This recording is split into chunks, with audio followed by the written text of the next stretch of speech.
To Kill a Mockingbird, Reader's Digest version, Chapter 5, Part 2. Calpurnia stopped shyly at the railing and waited to get Judge Taylor's attention. "Sir," she said, "could I just pass a note to Mr. Finch, please, sir? It hasn't got anything to do with the trial." Judge Taylor nodded, and Atticus took the note and read it.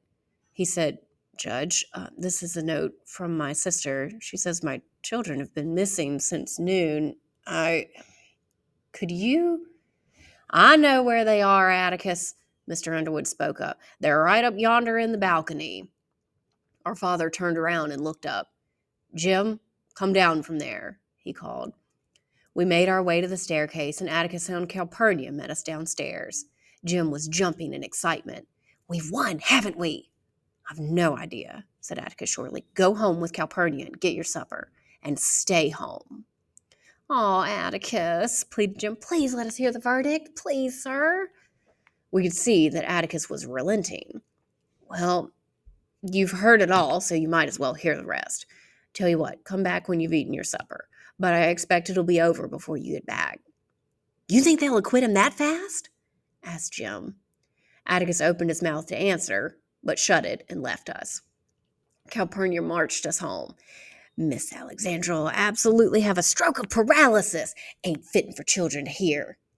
Still, as she sailed up the front steps, she nodded consent to having Dill in to supper. "You all call Miss Rachel right now," she told him. "She run distracted looking for you." Aunt Alexandra nearly fainted when Cal told her where we had been. I guess it hurt her when we told her Atticus said we could go back, because she didn't say a word during supper.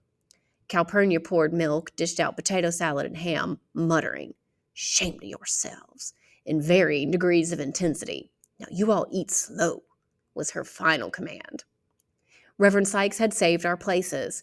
We were surprised to find the courtroom exactly as we had left it, with minor changes. The jury box was empty, the defendant gone. "How long's the jury been out?" asked Jim. "About 30 minutes. Judge Taylor charged the jury," Reverend Sykes said. "How was he?" asked Jim.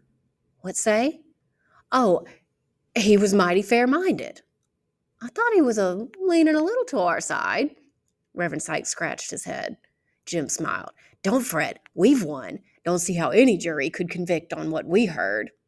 "Now, don't you be so confident, Mr. Jim. I ain't yet seen any jury decide in favor of a colored man over a white man." I looked down and saw Atticus strolling around the court with his hands in his pockets. I waved to him, and he acknowledged my salute with a nod and resumed his tour. Mr. Gilmer was standing at the windows talking to Mr. Underwood. Judge Taylor was sound asleep. But they were the only ones whose behavior seemed normal. I have never seen a packed courtroom so still. The old courthouse clock suffered its preliminary strain and struck the hour. 8 bongs shook our bones. By the time it bonged 11 times, I was past feeling.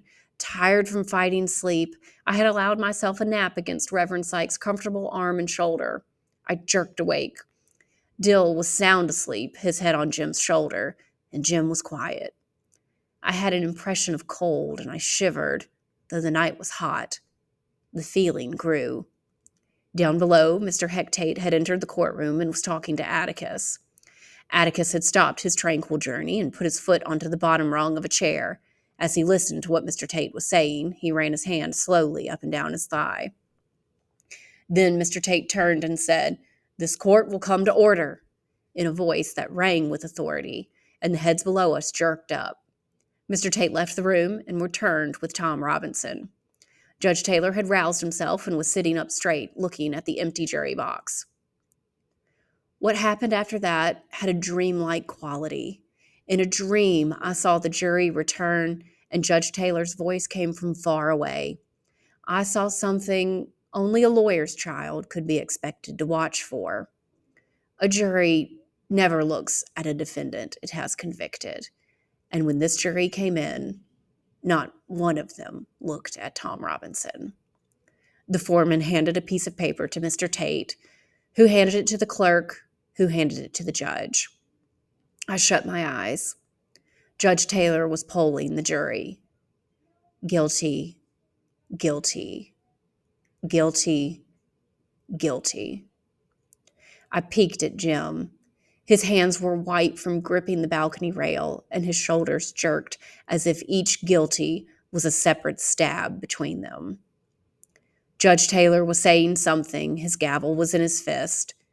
Dimly, I saw Atticus pushing papers into his briefcase.